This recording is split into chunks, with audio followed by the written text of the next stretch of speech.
नमस्कार. अभ्यासाचे 16 संस्कार मालिकेमध्ये मी आपलं स्वागत करत आहे. आज आपण वाचनाची त्रिसूत्री म्हणजेच 3 स्टेप फॉर्म्युला पाहणार आहोत.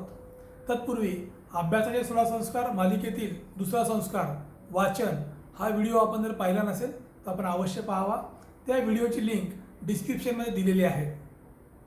विद्यार्थी दशेमध्ये विद्यार्थ्याला ज्या काही परीक्षा द्यायच्या असतात त्या एकतर लेखी स्वरूपाच्या किंवा तोंडी स्वरूपाच्या असतात. परंतु वाचन कमी असल्यामुळे किंवा एकाग्रतेने वाचन केलेलं नसल्यामुळे विद्यार्थ्याच्या शब्द भांडारावर परिणाम झालेला दिसतो. म्हणजे विद्यार्थ्याची व्होकॅब्युलरी कमी असते. व्होकॅब्युलरी कमी असल्यामुळे विद्यार्थी त्याचा परिणाम लेखनावर तसेच बोलण्यावर झालेला असतो. यामुळे विद्यार्थ्याला लेखी परीक्षा तसेच तोंडी परीक्षा या परीक्षांमध्ये कमी मार्क्स पडलेले दिसतात. दुसरी गोष्ट, आपण काही वाचत असेल आणि त्या जर उत्सुकता निर्माण झाली तर आपण वाचन चालू ठेवतो किंवा आपण वाचन बंद करून टाकतो.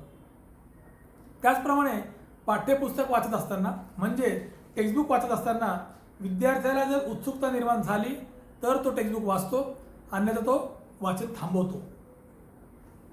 पण विद्यार्थ्याला अभ्यास पूर्ण करण्याकरता पाठ्यपुस्तकाचं वाचन म्हणजे टेक्स्टबुक वाचन हे गरजेचंच असतं.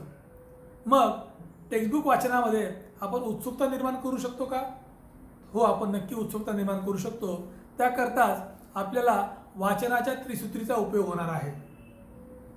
परीक्षा हॉलच्या बाहेरील विद्यार्थ्यांचं आपण जर निरीक्षण केलं, त्यांच्यामधली आपण जर चर्चा ऐकली तर ते कसं बोलत असतात, अरे मला ह्या प्रश्नात उत्तर आलं नाही, अरे मला त्या प्रश्नात उत्तर आलं नाही. म्हणजेच विद्यार्थी प्रश्न विसरत नसतात, तर विद्यार्थी उत्तरं विसरतात. हाच एक धागा धरून म्हणजे student will never forget a question, they forget the answer. हा एक धागा धरून आपण वाचनाच्या त्रिसूत्रीकडे जाणार आहोत. वाचनाच्या त्रिसूत्रीमध्ये पहिले सूत्र म्हणजे पहिली स्टेप काय, तर रीड ओनली क्वेश्चन्स. कुठल्याही पाठाच्या खाली शेवटी म्हणजे टेक्स्टच्या शेवटी फक्त प्रश्न दिलेले असतात. ते प्रश्न जसे आहेत तसे वाचायचे. म्हणजे फिल इन द ब्लँक्स असतील तर त्या डॅश डॅश डॅश असंच वाचायचं. म्हणजे वाचनाच्या त्रिसूत्रीमधले 3 स्टेप फॉर्म्युलावाली पहिली स्टेप काय, तर रीड ओनली क्वेश्चन्स. याला हार्डली 5 मिनिट्स लागते, म्हणजे 5 मिनिटं लागणार आहेत. ते वाचून झालं म्हणजे फक्त प्रश्न वाचून झाले आपले की आपल्याला धडा वाचायचा आहे. म्हणजे सेकंड स्टेप काय आपली, रीड द टेक्स्ट पार्ट. यामध्ये समजा तो टेक्स्ट समजा तो धडा खूप मोठा असेल तर आपण समजा तुम्ही अर्धा धड्याचं प्रिपरेशन करणार असताल तर आपण प्रश्न पूर्ण वाचणार आहोत, हे प्रश्न सगळे वाचणार आहोत आणि धडा मात्र अर्धाच वाचणार आहोत. ही आपली पहिली स्टेप काय, read only questions. Second step आपली रीड द टेक्स्ट पार्ट. यामध्ये होतं काय, समजा आपण टेक्स्ट वाचायला सुरुवात केली आहे, तर पॅराग्राफ नंबर 1 मध्ये प्रश्न क्रमांक 1चं उत्तर आहे. तर जेवढ्या भागापुरतं उत्तर आहे तेवढाच भाग विद्यार्थी खूप एकाग्रतेने वाचतो. समजा परत पॅराग्राफ नंबर 2 वाचायला लागला आहे, तर पॅराग्राफ नंबर 2 मध्ये कुठल्या तरी फिल इन द ब्लँक्सचं उत्तर आहे किंवा मॅच द फॉलोइंगचं उत्तर आहे किंवा कुठल्याही प्रश्नाचं उत्तर आहे. तर जेवढा भागामध्ये उत्तर आहे तेवढा भाग विद्यार्थी परत एकाग्रतेने वाचतो. या आपल्या 2 स्टेप. पहिली स्टेप काय, रीड द क्वेश्चन्स, फक्त प्रश्न वाचायचे आणि धडा वाचायचा. या 2 स्टेपमध्ये काय होणार आहे, विद्यार्थी प्रश्न विसरत नाही. अगदी त्याला वर्ड टू वर्ड प्रश्न माहीत नसतात पण काय विचारले त्याला माहिती असतं, ते तो विसरत नाही. त्यामुळे धडा वाचताना ज्या भागामध्ये उत्तर आहे तो भाग विद्यार्थी एकाग्रतेने वाचतो. मग तिसरी स्टेप काय आपली, तिसरी स्टेप आहे prepare the questions and answers. म्हणजे प्रश्न उत्तरांचा अभ्यास करा. म्हणजे read the text part, read the questions पहिली step, read the text part दुसरी स्टेप आणि prepare the questions and answer ही तिसरी स्टेप.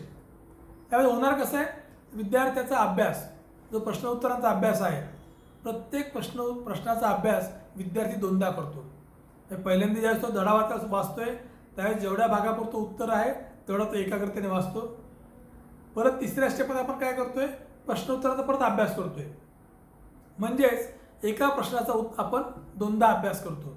त्यामुळे होतं काय, पहिल्यांदा जे वाचन झालेलं आहे ते वाचन आपलं एकाग्रतेने झालेलं असतं आणि परत आपण प्रश्न उत्तराचा अभ्यास करताना परत तो प्रश्न उत्तराचा अभ्यास करतोय. म्हणजेच त्या प्रश्नाचा अभ्यास आपण 2दा करतो. त्यामुळे त्याची विसरण्याची शक्यता कमी होऊन जाते. त्यामुळे विद्यार्थी मित्रांनो, कुठल्याही थिओरॉटिकल सब्जेक्टचा तुला अभ्यास करायचा असेल तर आपण 3 स्टेप फॉर्म्युला वापरणार. Read only questions, read the text part and prepare the questions and answers. हे झालं थेअरी विषयांकरता. बीजगणित भूमिती म्हणजे अल्जेब्रा आणि जॉमेट्रीचा अभ्यास कसा करणार आपण जर विद्यार्थ्यांना निरीक्षण केलं तर त्याला सांगितलं अरे आमच्या गणित सॉल्व कर, तर विद्यार्थी काय करतो तर लगेच गणित सोडवायला सुरुवात करतो. शिक्षकांनी वर्गात शिकवलेल्या माहितीवरती तो गणित सोडवण्याचा प्रयत्न करतो. पण काय होत असतं, काही गोष्टी आपण विसरलेलो असतो, त्यामुळं त्याला जेवढ्या गोष्टी आठवतात त्या सगळ्या आठवतो, गणित सोडवायचा प्रयत्न करतो आणि त्याला गणित काही सुटत नाहीत. या ठिकाणी काय केलं पाहिजे आपण, या ठिकाणी समजा आपण लेसन नंबर 1चा अभ्यास करतोय, त्यामध्ये एक्सरसाइज 1.1 आहे. आपण काय करणार तर लेसन नंबर 1 मधली 1.1 एक्सरसाइज, त्या 1.1 एक्सरसाइजच्या आधी जेवढा थिओरिटिकल पार्ट दिलेला आहे, जेवढी थिअरी दिलेली आहे, जेवढ्या संकल्पना दिलेल्या आहेत त्या आपण पहिलं वाचणार. म्हणजे 3 step formula for algebra and geometry आपण काय करतोय, पहिली स्टेप काय, रीड द थिअरी. कुठली थिअरी वाचणार आपण तर 1.1 एक्सरसाइजच्या आधी जेवढी दिली तेवढीच. ही झाली आपली स्टेप नंबर 1. सेकंड स्टेप, दुसरी स्टेप काय आपली तर write down the solve example. बहुतांश विद्यार्थी सॉल्व एक्झाम्पल जे असतात पुस्तकात दिलेले हे सॉल्व एक्झाम्पल वाचतात किंवा वाचत पण नाहीत. आपली सेकंड स्टेप काय तर write down the solve example. कुठले सॉल्व एक्झाम्पल सॉल्व करायचे आपल्याला तर 1.1 एक्सरसाइजच्या आधी जेवढे दिले तेवढेच. ह्या 2 स्टेप बघा नीट. रीड द थिअरी पार्ट 1.1 एक्सरसाइजच्या आधीचा, solve the example, solve example कुठले 1.1 एक्सरसाइजच्या आधीचे. या 2 स्टेप पूर्ण झाल्यानंतर तिसरी स्टेप काय आपली तर सॉल्व द एक्सरसाइज.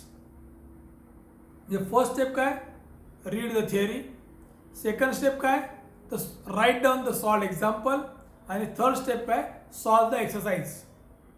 समजा एक्सरसाइज 1.1 मध्ये 10 सम आहेत, आपण ते सोडवायला सुरुवात केली आहे. 10 समपैकी आपल्याला 7 सम सॉल्व झाले आणि 3 सम मात्र आपल्याला सॉल्व झाले नाही आहेत. तर जेवढे सम आपल्याला सॉल्व झालेले नाही आहेत म्हणजे जेवढे गणित आपल्याला सुटलेले नाही आहेत त्यांच्या बाबतीत काय करायचं आपल्याला, त्यांच्या बाबतीमध्ये ज्या स्टेपपर्यंत ते सम सॉल्व करता येतात आहेत त्या स्टेपपर्यंत ते सॉल्व करायचे आणि सोडून द्यायचे. आलं लक्षात. मग आपण जाणार 1.2 एक्सरसाइजकडे. 1.2 एक्सरसाइजचा अभ्यास करताना आपण परत तिथे 3 स्टेप फॉर्म्युला अप्लाय करणार. काय 3 स्टेप फॉर्म्युला आपला, first step read the theory. कुठली थिअरी वाचणार आपण तर 1.2 एक्सरसाइजच्या आधी जेवढी थिअरी तेवढी वाचणार. ठीक आहे, ती वाचून झालं. सेकंड स्टेप काय आपली write down the solve example. कुठले सॉल्व एक्झाम्पल लिहिणार आपण तर 1.2 एक्सरसाइजच्या आधी जेवढे सॉल्व एक्झाम्पल आहेत तेवढे आपण लिहिणार. 2 स्टेप झाल्या आपल्या, read the theory, write down the solve example. मग तिसरी स्टेप काय आपली सॉल्व द एक्सरसाइज. आपण 1.2 एक्सरसाइज सॉल्व करायला सुरुवात करणार. समजा 1.2 एक्सरसाइजमध्ये परत 10 सम आहेत, त्या 10 समपैकी आपल्याला 8 सम सॉल्व झाले, 2 सम आपल्याला सॉल्व झालेले नाही आहेत. मग जे सम आपल्याला सॉल्व झाले नाही त्याला आपण काय करणार, ज्या स्टेपपर्यंत ते सम सॉल्व करता येतात त्या स्टेपपर्यंत ते सॉल्व करणार आणि सोडून देणार. हे झालं 1.2 पर्यंत. 1.2 नंतर आपण 1.3ला नाही जाणार आहे, आपण परत 1.1 कडे जाणार. 1.1 मधले आपल्याला 3 सम सॉल्व करता आलेले नाही आहेत, आपण ते उरलेले 3 सम सॉल्व करायचा प्रयत्न करणार. विद्यार्थी मित्रांनो, त्या 3 समपैकी 2 सम नक्की सॉल्व होतील तुम्हाला. उरेल एकच सम, तो जो एक सम शेवटचा उरलेला आहे त्या सम करता तुम्हाला फक्त शिक्षकांची मदत घ्यावी लागेल. बरोबर आहे. हे काय केलं आपण 1.1 10 सम सॉल्व केले, 10 पैकी आपल्याला 7 सम सॉल्व झाले, 3 सम सॉल्व झाले नाही. आपण 3 समचं काय केलं होतं, ज्या स्टेपपर्यंत सॉल्व करता येतील त्या स्टेपपर्यंत सॉल्व केले होते आणि सोडून दिले होते. आपण गेलो 1.2ला.